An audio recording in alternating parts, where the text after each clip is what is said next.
You've watched someone change their opinion the moment the room disagreed. Not because they learned something new, just because the silence felt unbearable. They laughed when others laughed, nodded when others nodded, disappeared into agreement. You recognized the pattern immediately, the way their certainty dissolved under collective pressure. What you didn't recognize was how often you've done the same thing without noticing. The behavior doesn't announce itself with drama or obvious surrender. It simply appears as reasonableness. Someone shares a perspective in private, then softens it in public, then abandons it entirely when the group moves elsewhere. What looks like flexibility is often something quieter, a reflexive adjustment that happens before conscious thought intervenes. Psychologist Solomon Asch observed this in controlled environments where individuals abandoned clear perception to match group consensus, even when the group was demonstrably wrong. The subjects weren't stupid or weak, they were human, navigating an ancient survival mechanism that prioritized belonging over accuracy. This pattern doesn't require malicious groups or explicit pressure. It activates in ordinary rooms with ordinary people making ordinary adjustments. You've seen it in meetings where someone's idea gets subtly rewritten by the dominant voice, and they nod along as if they always meant it that way. You've seen it in conversations where agreement spreads like a contagion, not because everyone truly aligns, but because disagreement feels like social exposure. The adjustment happens in micro moments. A slight rewording here, a tonal shift there, a careful retreat from any position that might isolate. What makes this difficult to recognize is how reasonable it feels in the moment. The internal justification sounds like maturity or open-mindedness or collaboration. The mind generates explanations that preserve self-image while quietly erasing the boundary between personal conviction and social accommodation. Behavioral scientist B.F. Skinner noted how environments shape behavior through invisible reinforcement, rewarding conformity with acceptance and punishing deviation with exclusion. The pattern isn't about conscious cowardice. It's about unconscious adaptation to social ecosystems that punish visibility and reward blending. You felt this yourself, the subtle discomfort of holding a position the room has quietly rejected, the relief when you find a way to soften your stance without admitting surrender. The behavior doesn't feel like conformity from the inside. It feels like clarity, like finally seeing what everyone else already understood. This is where the mind's self-protection becomes its own trap, convincing you that genuine insight arrived precisely when social pressure peaked. The pattern becomes invisible because it disguises itself as growth, as learning, as the natural evolution of thought rather than its erosion. Evolutionary psychologists suggest this mechanism emerged long before modern social structures, when group cohesion determined survival and individual deviation risked expulsion. The brain learned to monitor social temperature constantly, adjusting behavior before conscious awareness could intervene, prioritizing group harmony over personal accuracy. What worked in ancestral environments now operates in contexts where belonging rarely determines literal survival, yet the mechanism runs unchanged, treating mild social discomfort as existential threat. You've witnessed this in others with perfect clarity, seeing how they reshape themselves around dominant opinions, how their certainty becomes negotiable under collective scrutiny. Perhaps you've noticed it in yourself too, in quiet moments when you chose silence over correction, agreement over argument, invisibility over exposure. The mechanism doesn't wait for permission or conscious decision. It simply executes, smoothing away friction before you realize friction existed. This behavioral pattern carries costs that accumulate slowly, hidden behind the immediate relief of fitting in, the comfort of disappearing into consensus. What begins as adaptive flexibility often becomes habitual self-erasure, a reflexive surrender that happens before alternatives can form. The brain stops generating independent positions altogether, defaulting instead to social scanning, waiting to discover what's acceptable before committing to any stance. This is where recognition becomes uncomfortable, when you realize how often your convictions arrived after observing which way the room was already leaning. The pattern doesn't require explicit external pressure because the internal monitoring system has become so efficient, so automatic, that it anticipates social consequences before they materialize. What you're beginning to see is how this mechanism was built, and why it activates long before you notice it happening. If you're still watching, You probably notice things most people miss. You question behavior. You look beneath the surface. If that sounds like you, subscribe. This channel was made for minds like yours. The pattern didn't begin with your first compromise in adulthood.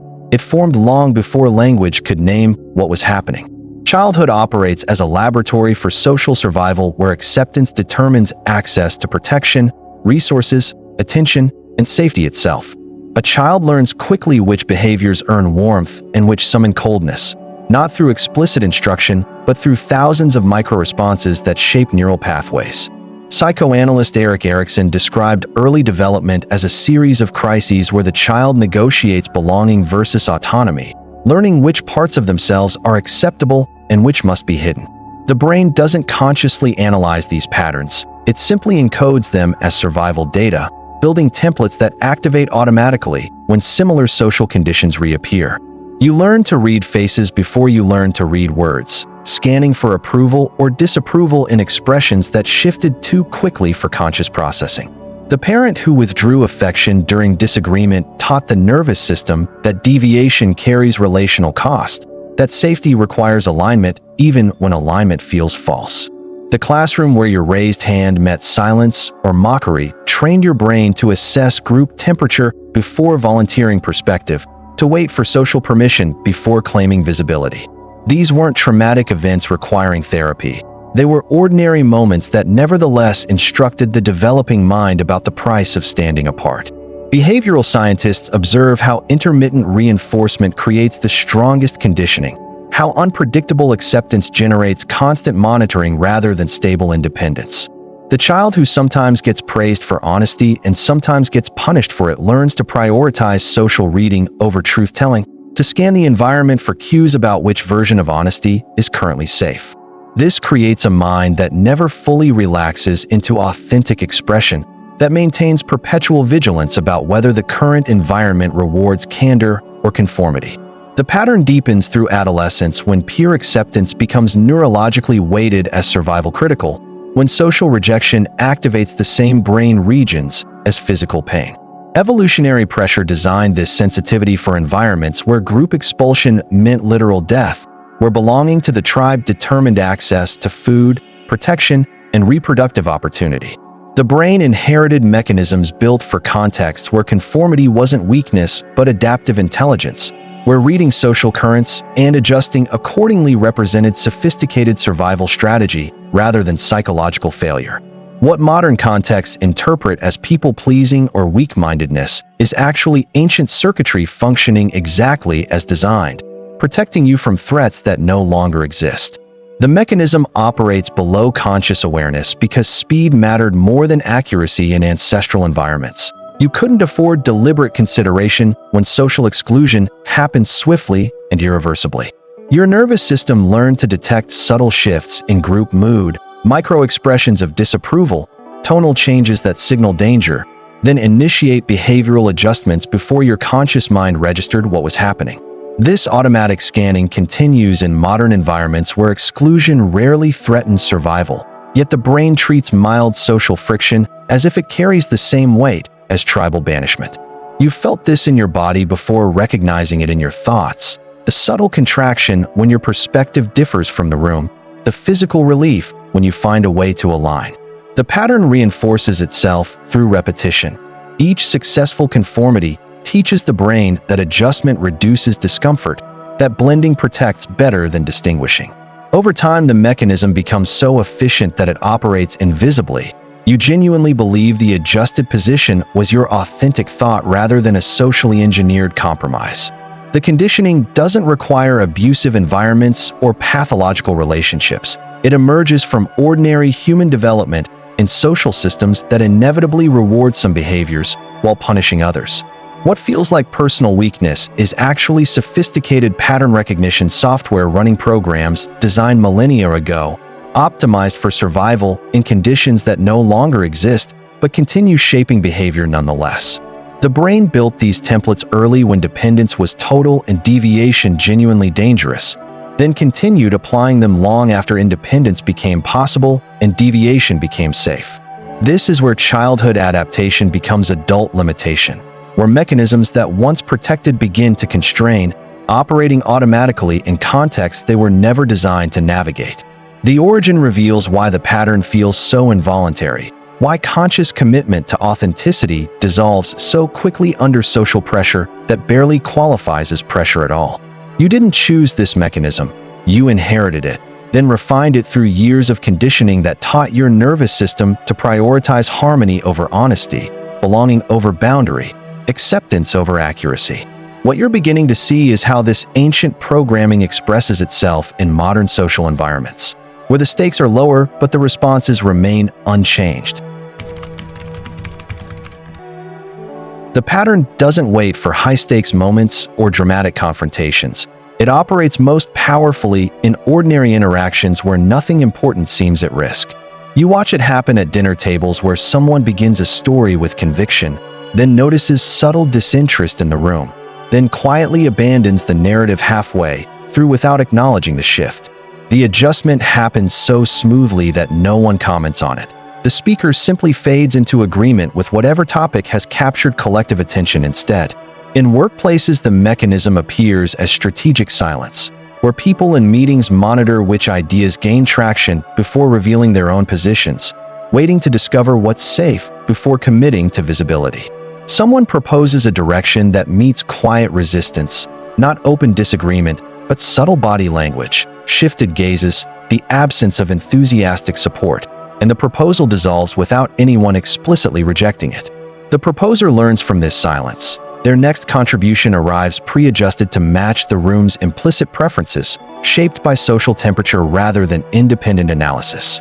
You've seen this in friend groups where one person's taste gradually becomes everyone's taste, not through persuasion, but through the quiet erosion of alternative preferences that never get voiced.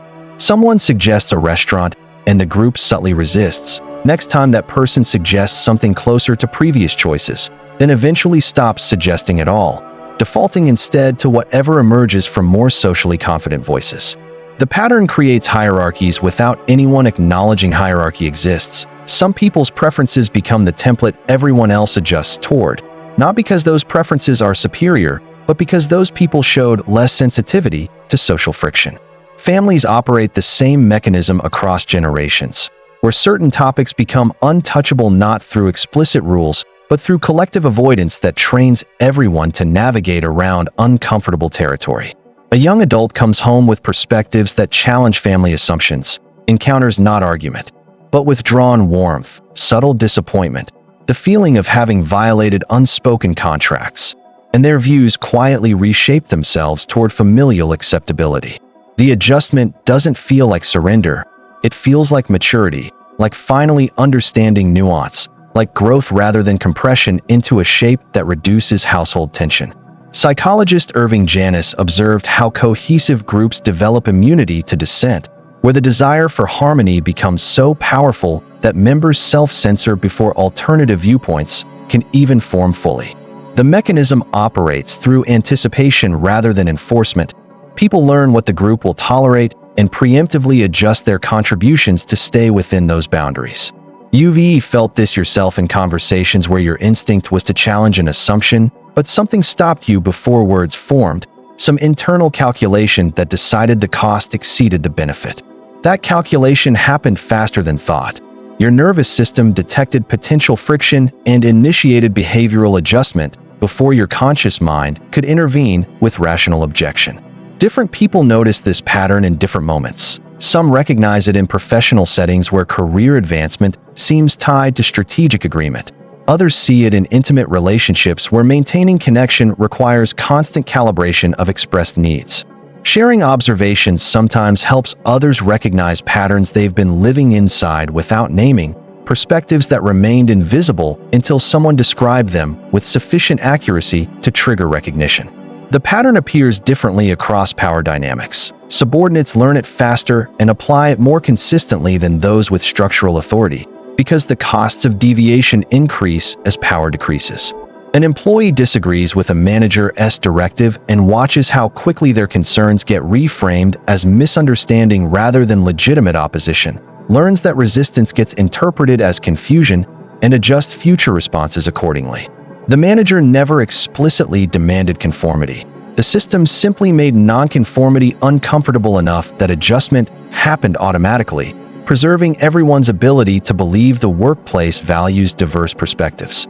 Social media amplified these mechanisms by making group opinion visible and quantifiable, where likes and shares provide immediate feedback about which positions earn approval and which trigger exile. People learn to scan their networks before posting, adjusting language and emphasis to match the acceptable range of their particular social ecosystem, avoiding positions that might summon collective correction. The adjustment feels like good judgment, like understanding your audience, like communication skill rather than self-censorship designed to avoid the psychological discomfort of being publicly wrong. What you're beginning to see is how modern systems have quietly weaponized ancient survival mechanisms, creating environments where conformity becomes invisible because it disguised itself as preference. The mechanisms that once required physical proximity now operate through screens that never stop watching, never stop measuring, never stop sorting behavior into categories of acceptable and unacceptable response. Algorithms learned to reward conformity before users understood they were being trained, delivering dopamine hits for content that aligns with existing network preferences while quietly suppressing perspectives that deviate from established patterns. You post something genuine and watch it disappear into silence. Then post something carefully calibrated to match your audience's expectations and watch engagement multiply, the system teaching you which version of yourself earns visibility. The lesson embeds itself neurologically. Your brain begins generating content pre-shaped for algorithmic approval, thinking in formats designed for maximum agreement rather than authentic expression. Social platforms created quantified popularity where every contribution receives immediate measurable feedback, transforming the ancient fear of social rejection into numerical data that updates in real time. Someone shares a perspective that contradicts their network's consensus and watches the metrics flatline or turn negative, experiences the modern equivalent of tribal exclusion compressed into seconds rather than seasons. The brain's threat detection system can't distinguish between algorithmic rejection and actual social danger. It simply registers deviation as costly and initiates behavioral correction. Corporate environments evolved similar systems where performance metrics and peer reviews create constant surveillance, measuring not just productivity but cultural fit, penalizing those who disrupt harmony even when disruption serves accuracy. Meetings generate documented consensus where dissent becomes permanent record, where questioning assumptions gets preserved in emails, and chat logs that follow careers across companies, teaching people that strategic silence protects better than vocal opposition. The pattern intensifies because modern life offers fewer escape routes than ancestral environments provided. You see ants simply leave the tribe and join another when tribes exist as overlapping digital networks that track behavior across platforms. Your conformity in one context becomes visible in others. Professional restraint bleeds into personal relationships. The mask becomes so constant that distinguishing it from face becomes impossible. Psychologist Philip Zimbardo demonstrated how quickly ordinary people adopt institutional roles when environments provide clear behavioral scripts, showing that situational pressure often overpowers individual conviction within days or even hours. Modern contexts provide those scripts constantly through cultural narratives about success, belonging, acceptable opinion, proper behavior, all delivered through media systems that make deviation feel like personal failure rather than systemic pressure. UV noticed how certain perspectives become unsayable not because they re-wrong, but because they violate the emotional consensus of your particular networks. How truth becomes less relevant than whether truth disrupts collective comfort. The cost of this adaptation accumulates in places difficult to measure, in the gradual disappearance of internal reference points, the erosion of the ability to know what you think independent of what your environment permits you to think. Relationships suffer in ways that never get named. Intimacy requires the vulnerability of genuine disagreement, but people trained in perpetual conformity can't access disagreement without experiencing it as relational threat. Partnerships become exercises in mutual accommodation where neither person reveals their actual position, both constantly adjusting to avoid friction, creating connections that feel safe but hollow, pleasant, but fundamentally unreal. The workplace rewards this hollowness with advancement, promoting those who've mastered the performance of alignment, who've learned to mirror leadership's perspective so seamlessly that they appear to think independently while never actually deviating. Organizations fill with people who've optimized for agreement, creating echo chambers that mistake conformity for competence, where the absence of dissent gets interpreted as unity rather than collective self-censorship. The economic structure reinforces the pattern by making employment precarious enough that any behavior risking job security feels irresponsible, tying survival to performance of cultural fit regardless of personal cost. You conform not because you lack courage, but because systems designed by generations of conformity have made nonconformity economically dangerous, socially isolating, professionally suicidal. Cultural narratives celebrate individualism while punishing individual deviation, praising authenticity while rewarding strategic self-presentation, creating psychological double binds where people feel guilty for conforming and afraid of not conforming simultaneously. The contradiction never resolves because resolution would require acknowledging how thoroughly modern systems depend on voluntary self-adjustment, how much institutional efficiency relies on individuals policing themselves before external enforcement becomes necessary.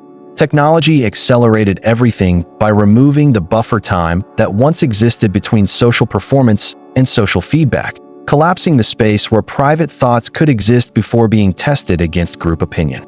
You think something and immediately check whether that thought aligns with your network's acceptable range. The internal pause for social verification happens so automatically that you've stopped noticing it's happening. The mechanism operates continuously now rather than episodically.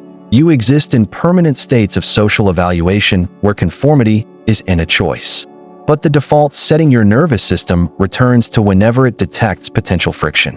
What you're beginning to see is how this constant adjustment costs something deeper than comfort, something that operates below the level where language can easily reach. The recognition arrives without relief. Understanding the pattern doesn't dissolve it. Seeing the mechanism clearly doesn't grant immunity from its operation. You watch yourself adjust in real time now, conscious of the compromise happening yet unable to stop the reflex, awareness operating as observer rather than intervention. The mind generates justifications faster than you can examine them, explaining why this particular accommodation makes sense, why this specific moment requires strategic silence, why authentic expression would be impractical here. Each justification sounds reasonable in isolation, but together they form a life constructed entirely from reasonable compromises, a self assembled from 10,000 small retreats that never felt significant enough to resist. What makes this particularly uncomfortable is recognizing how much of what you call personality might be elaborate adaptation, preferences shaped by what was safe to prefer, opinions refined through social trial and error rather than genuine exploration. You begin questioning which thoughts originate internally and which arrived pre-shaped by environments that rewarded certain patterns while punishing others, the archaeology of your own mind revealing layers of borrowed conviction you've been calling authentic. The pattern doesn't announce itself with dramatic moments of surrender. It operates through accumulated micro-adjustments that reshape identity so gradually that transformation feels like continuity. Someone asks what you think, and you realize you re-scanning their face for cues about what they want to hear before accessing what you actually think, the social calculation preceding and possibly preventing genuine introspection. Relationships reveal themselves as negotiated performances where both parties have agreed to certain acceptable ranges of expression, boundaries neither acknowledges, but both enforce through subtle withdrawal when the other approaches uncomfortable territory. The intimacy you've been calling connection might be elaborate mutual accommodation, two people performing versions of themselves calibrated to avoid triggering each other's conformity mechanisms, creating safety through perpetual restraint. Work becomes theater where your professional identity exists entirely as strategic presentation, where the person colleagues know bears only architectural resemblance to whoever exists beneath the performance, if anyone exists there at all. You've optimized so successfully for external acceptance that internal coherence became optional, then unnecessary, then impossible to locate even when you search for it deliberately. Psychologist Carl Rogers observed how incongruence between authentic self and presented self generates psychological distress, but didn't account for what happens when the authentic self erodes so completely that incongruence becomes undetectable. The cost isn't dramatic suffering but quiet disappearance, a life that functions smoothly while feeling increasingly hollow, success measured by metrics that have nothing to do with whether you recognize yourself. You achieve what environments reward, positions and relationships and achievements that look exactly like what you're supposed to want, and the satisfaction never arrives because the wanting itself was socially constructed rather than genuinely felt. The mechanism protects you from rejection while guaranteeing a more subtle form of abandonment. You maintain connection to everyone while remaining fundamentally unknown, including to yourself. Some people recognize this pattern late, after decades of successful adaptation, discovering they've become strangers to their own experience, fluent in performances they can no longer distinguish from preference. Others sense it early but lack language for what they're sensing, feeling the wrongness of constant adjustment without understanding why accommodation that reduces friction should generate such profound unease. The pattern doesn't resolve through understanding. Awareness simply adds another layer of complexity.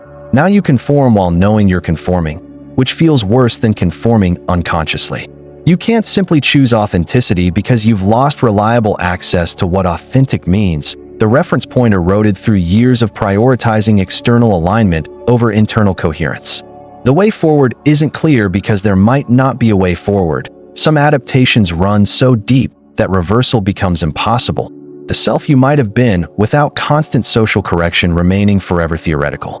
What remains is uncomfortable clarity, seeing how thoroughly you've been shaped by invisible pressure, how much of what you call choice was actually conditioned response, how little space exists between who you are and who you learn to be.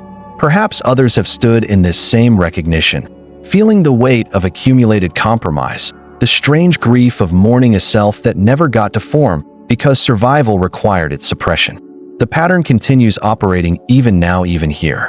Your mind already calculating how to discuss this awareness in ways that wouldn't disturb the people whose acceptance still feels necessary for reasons you say ain't quite articulate, but say ain't seem to override.